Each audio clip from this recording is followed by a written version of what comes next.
सोनू भाई अपन में टूरी देखल के रहा मैं कल भी टूरी घलो मुंह पर नाम बोल दी और सारा बेटा कलवा संग 4 साल के प्यारे की के भग गए। अरे अमित चिंता झन कर, मैं इसे पंडित जानता हूँ जन तोर पूरा हल कर दी।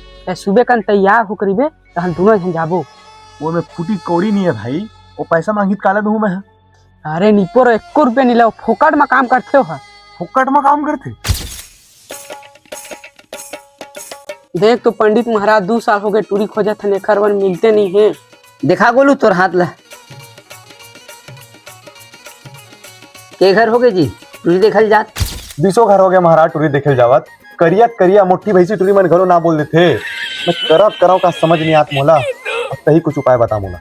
अरे फिकर नॉट, अरे मोर के एक मतलब संशोधन कर, ये शिवलिंग ले पकड़ 500 मार ले, उपास रहे बेटा और जल चढ़ावे।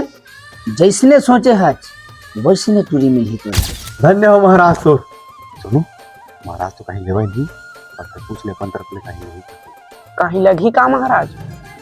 अरे नहीं लगा गोलू, की कन काम पर कापा से लहूं तो दक्षिणा समझ के ले ले महाराज। अब देबो की था तो 10 कट्टा धान 2000 रुपया पैसा दे दम। दादा 10 कट्टा धान और 2000 रुपया कुछ कम नहीं हो गया महाराज? ले उमा 5 कट्टा मिला ले 15 हो जाही।